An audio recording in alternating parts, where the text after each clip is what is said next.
Congratulations! You have created your profile, you've been in the express entry pool, and you have just received your invitation to apply. Or you're somebody who's thinking, after I create my profile, what's going to be next? What's going to be required for me to move forward in the process of potentially immigrating to Canada?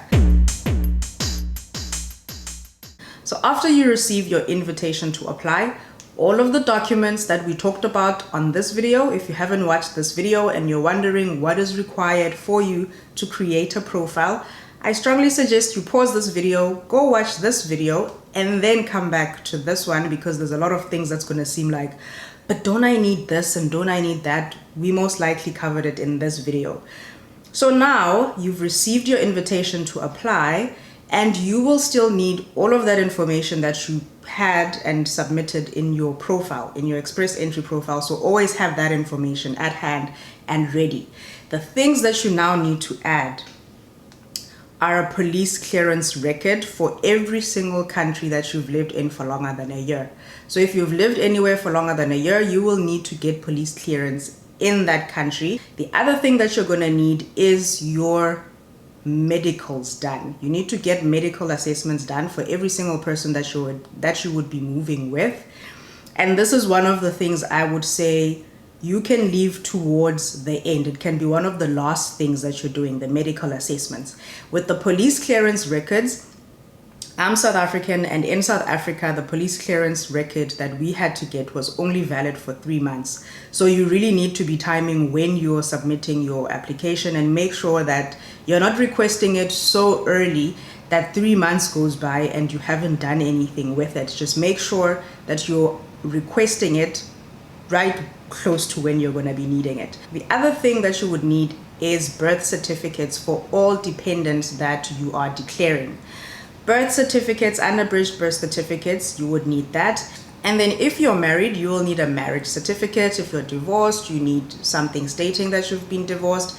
If you have adopted kids, you will need that information on there. But as I always say, all of the information that you need will always and forever be on the Canada.ca immigration website. So if you are unsure of anything that you would need, go on there and you're going to find that information. And then of course, like I said, every single other piece of information that was required on the first profile, on the profile that you created for you to receive the invitation to apply, you're going to need all of those documents as well. Then after you have all of those documents, you submit your application and then you wait. And after you receive your permanent residence confirmation, I would strongly encourage that you check out this video that I created that can help you make sure that you're going through everything that you need to be going through and you're not missing anything on your confirmation letters, and know what to check and what to do right after you've received your invitation to apply.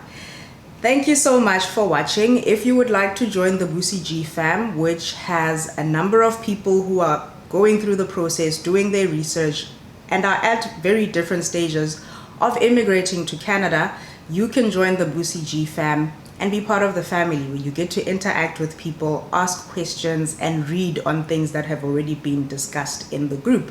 The link to join is in the description, and you can also go to Mighty Networks and search Busi G fam.